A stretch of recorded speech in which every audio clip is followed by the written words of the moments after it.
Welcome back to this morning's conversation with Congresswoman Alyssa Slotkin and challenger Paul Young, both vying to represent Michigan's 8th Congressional District. Let's move to health care if we could.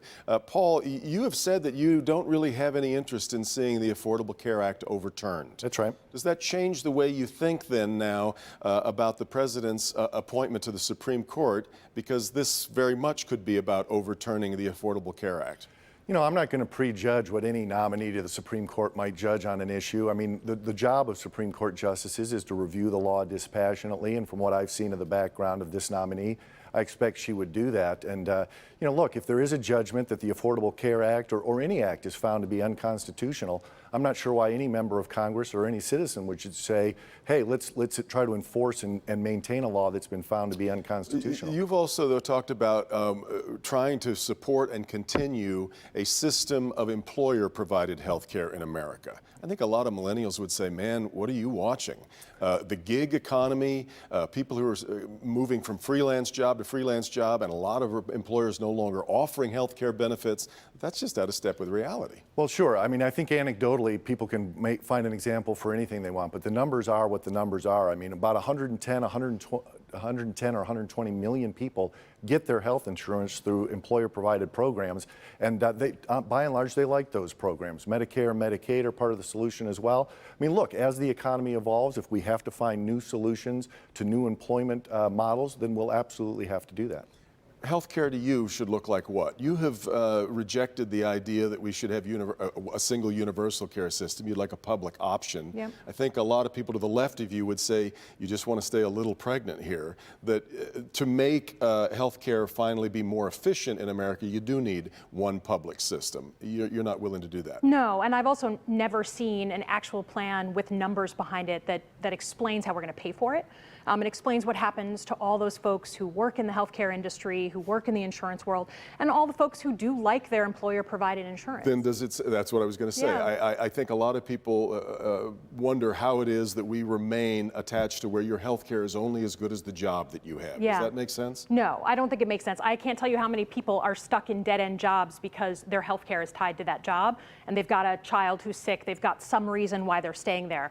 There is a ton of people who work outside the normal system who, like you said, in the gig economy are contractors and subcontractors, people who work independently, who need health care coverage. There are young people who maybe haven't gotten that first job, but we know want to have their own health insurance after they turn 26. Those folks should have a reliable, affordable option. Paul, you both have spent a lot of time talking about protecting people who have pre-existing conditions. The president talks about it a lot, but there's a reason why Republicans haven't come up with a comprehensive health care plan in the 10 years that they've had to provide one. And one of those reasons is that while people say that they want to protect people who have pre-existing conditions, Obamacare seemed to suggest the only way that you can do that is by having everybody in the system. It's the only way to amortize that cost. Do you see another way of providing care or coverage for people with pre-existing conditions than that? I absolutely do, and it's interesting, the Congresswoman talks about the example, and she says that part of the reason that the insurance coverage lapsed in the instance that with her mother is because the premiums were so high. So part of the solution into making sure that people can maintain their insurance coverage is to do everything we can to keep premiums low. And that means doing things like not putting undue burdens and regulations that require certain type of coverage that someone might not want. It's allowing insurance companies to provide coverage across state lines. We need to do the things to keep those premiums in check so that people aren't put in a position where coverage lapses. With all due respect, if you're going to talk about my mother's case, then you shouldn't talk about it without knowing anything about it. My mother's case wasn't that she couldn't afford insurance because of undue regulation. It's because she had a pre-existing cancer that she had had 30 years ago, and that forever and ever and ever, every insurance company felt they could gouge her and charge her $1,000 a month and a $10,000 deductible. Please don't speak about my mother as if you understand what made her health care unaffordable to her. And I think it's crazy that every time we ask you specific details about the thing that really helps people know that they're going to be protected, their kids are going to be protected, you deflect and start attacking me and raising my mother. Come on, Paul. Like, this is about being a big guy and running for Congress. If you're going to do it right and tell people that how you're going to protect them, and not some throwaway talking point, but a real plan. Well, Congresswoman, thank you for that opportunity. And listen, I didn't bring up your mother's health care. I think everyone appreciates that you loved your mother and that you were sorry to see the challenges that she faced. And I in no way am disparaging that. What I'm addressing is that the problem of people who let their coverage lapse often has to do with the affordability of health care.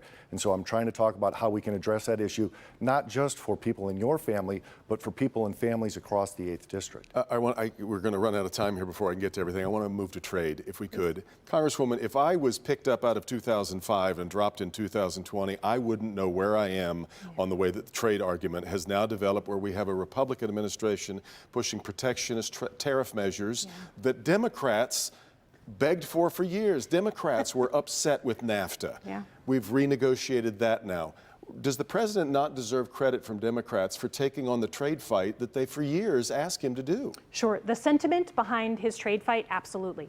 I don't think there's a person out there who can tell you that China isn't cheating in the international system and that they needed some major pushback. I just think that some of the tariffs that he put on here in the United States against our major industries and our major farmers were making the cure worse than the disease. I supported the president on NAFTA. I approved and I voted in favor of his signature trade accomplishment. And a lot of Democrats in this state did not support it. So I think it's a mixed bag, but the actual things he's put in place have ended up being more painful for our industries than the original problem of China cheating. Conversely, Paul, are you comfortable as an avowed conservative with protectionist trade and tariffs? I am not comfortable with protectionist trade. I absolutely believe in free markets and free trade, and I think the president does as well. I mean, the president didn't abolish trade between Mexico and Canada. He improved it by putting America first. The president hasn't abolished trade with China. He has recognized that they cheat on these things, that they're stealing intellectual property, and that they make this country vulnerable when we allow prescription drugs to be almost so expansively produced just in China, the production of protective equipment to be produced so expansively in China. The president deserves a lot of credit for highlighting that issue. And even though, look, tariffs are not the end-all tool that you want, but when it helps you as a negotiating measure to get better deals for America, I absolutely support that. Our role in the world was the subject of an interesting, and our reputation in the world, subject of a really interesting piece in the Boston Globe yesterday, where a lot of people from around the world talked about what they were seeing in America in terms that I don't think any of us would be comfortable hearing someone from Myanmar talk about the problems that America is facing. The mayor of Sarnia, Ontario, Mike Bradley, was quoted as saying, "This is like watching the decline of the Roman Empire." Just your thoughts on the way that the United States is now perceived around the world and the role that we're supposed to play in being a world leader. Well, obviously with my national security background, this one, it really hits home for me.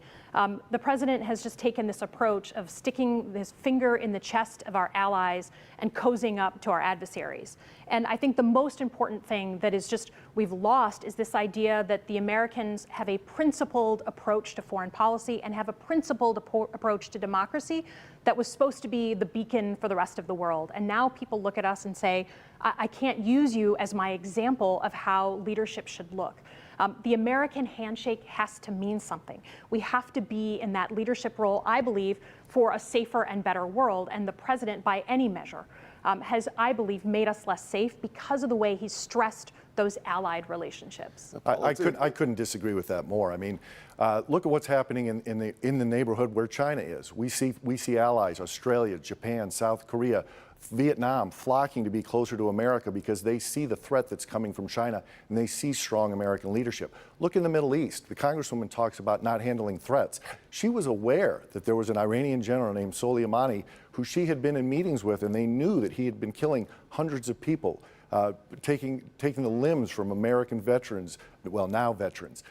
She criticized the president when he ordered that strike that killed Soleimani. And look at the effects of that. For the first time now, we have two Arab countries besides Jordan and Egypt that have normalized relations with Israel. So I think this idea that Americans are less safe or not respected in the world is simply not true. With all due respect, I think there's one of us who actually has a background on this stuff. The attacks against U.S. forces in Iraq are higher than when we killed Qasem Soleimani. We've had problems and are putting more mechanized units in places like Syria. So this idea that somehow we're more safe because of that, I question. Now, do I think that it's right that on issues of war and peace, we have a constitutional conversation between the president and the U.S. Congress? Maybe it's because I'm married to a 30-year Army veteran and my kid is in the military right now.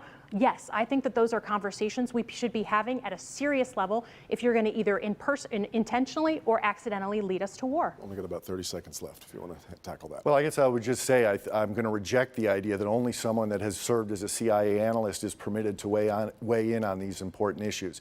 Where there was a threat to American life, the president acted. When Congresswoman Slotkin saw that threat, she chose not to act.